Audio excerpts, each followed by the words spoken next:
guys, today you are going to be so happy because I'm going to solve a problem that I think all of us stampers have.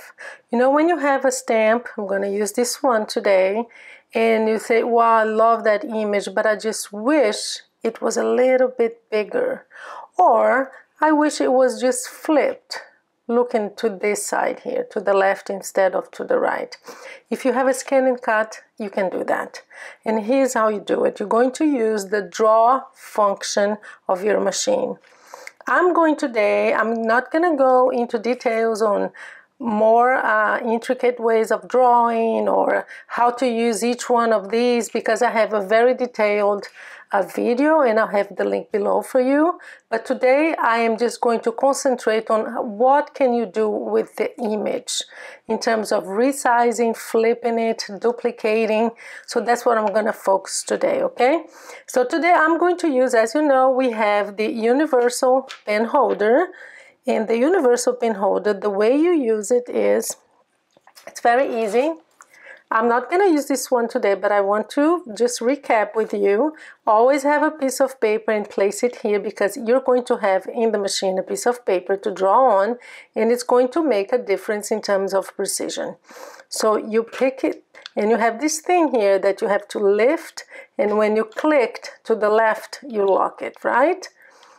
So if you get your pen, and I show you in my detailed video which pens you can use, which ones you shouldn't, and you just put it in place, lock it, and you're good with, just get the paper out. I just put some tape here to hold it in place, makes it easier to show, and that's ready to go on your machine. But I'm not going to use this one. I'm just going to use the one because most of us get this. We get this with the machine, and you use it with these little tiny pens.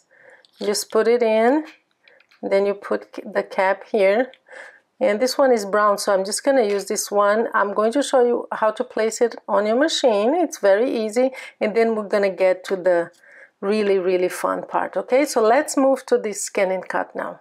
And now the fun part. First thing you're going to do is we're going to scan the image, because of course the machine needs to know what it's going to draw. And you're going to, the option here is ScanNCut, because we're going to save the image in ScanNCut, okay? So we're going to start here, because it's scanning. It needs to be on level 1, and I had already put on level 2, so I put it back, and I'm going to start, and it will be able to scan now. So for scanning, you keep it on level 1, and then it's going to scan, and the moment that we change to draw, the machine will tell you again, but remember that you have to put the lever on too. So it's recognizing, it depends on the image that you are scanning, but it will take a while. Let me just zoom in a little more here for you. Okay, that's better. It takes about a minute to scan. This one is pretty much outlined, but you can do it with intricate stamps as well. Now that it finished scanning, here's the image right here, and you have to tell the machine, are you going to draw just the outside, the inside, and or don't do this one. We're going to do this one, the internal parts, the lines, because otherwise if you do this one, and I've tried it before, if it's a thick line, it will interpret as 2 lines, so you don't want that. We're going to click on this one, okay, because we're going to be scanning outside and inside, and then you're going to tell the machine that this is the image that I want. My machine for some reason is doing these lines here, which I'm going to erase.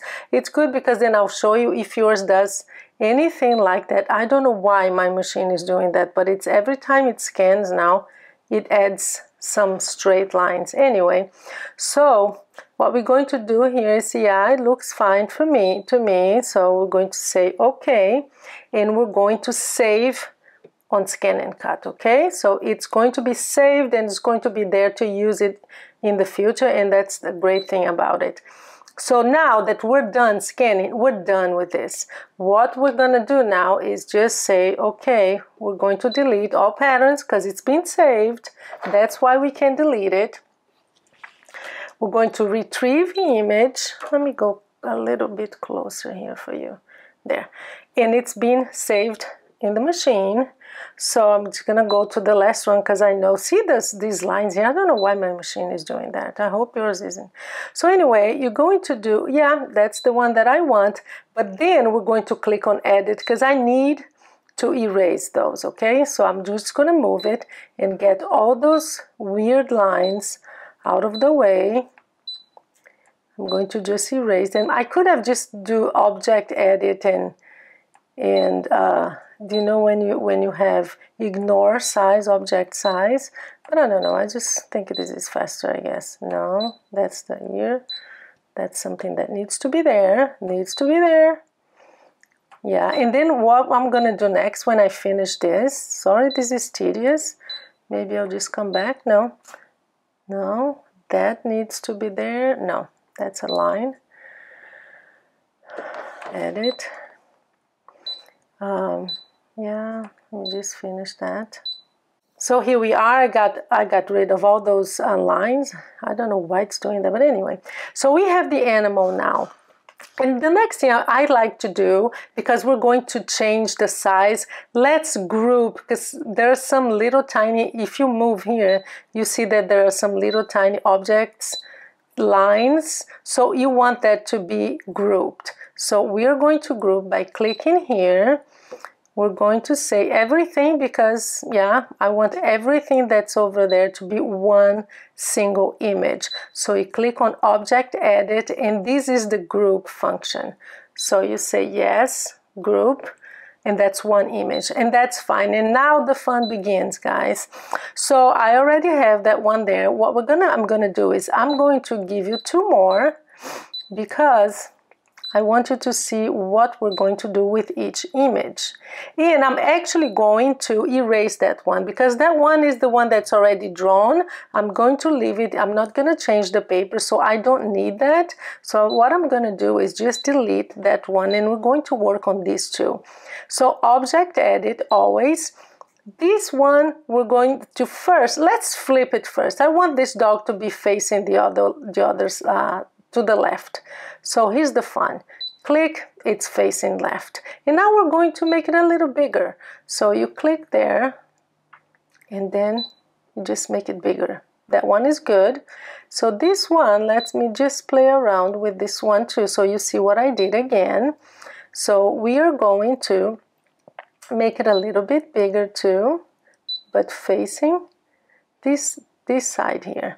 So I think these two are good. Let me just see if it's placed correctly. Yeah, I think this one will be fine. And this one should be fine too. Yeah. Can even put it higher. And that's it, guys. You have a flipped animal, a much bigger one. And yeah, you can actually flip it like this, 90 degrees. So you can do so many things here. But we did what we wanted. We wanted to draw the object, and then you just click on OK, I'm happy with that. OK, I'm happy with that. And now we're going to say, can you please draw? And the moment, how do you know that it's ready to draw? It's blue.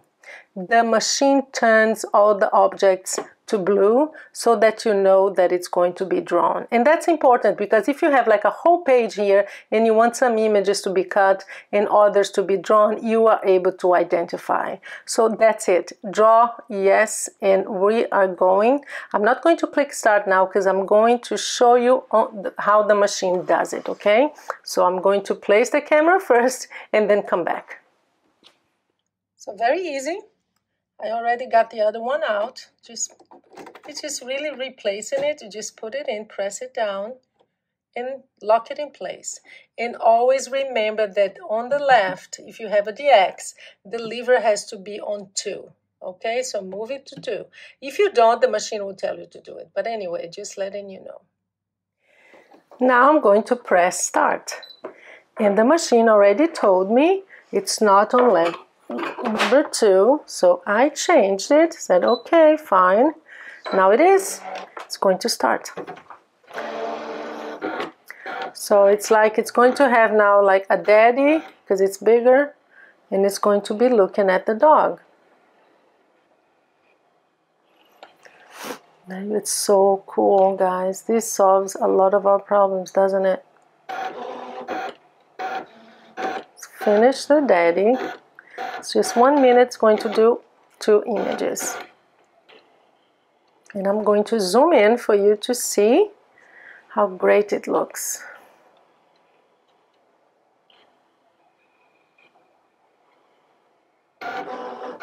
Now you're ready, guys. You're ready to use your stamps in new ways. Look at that. Let's zoom in. Let me get the paper out. Yeah, I know I need to work on my mat, and I put the dog a little bit too close, but look, oh, they're kissing. But look at that. You have 2 dogs, and you can have it in as many sizes as you need. The only thing that's missing is the eye, but guys, just get your pen and do the eye. There you go, guys. I'm sure you're very excited about this, and you go into your craft room right now to practice it. Thank you so much for being here with me again, and I'll see you next time.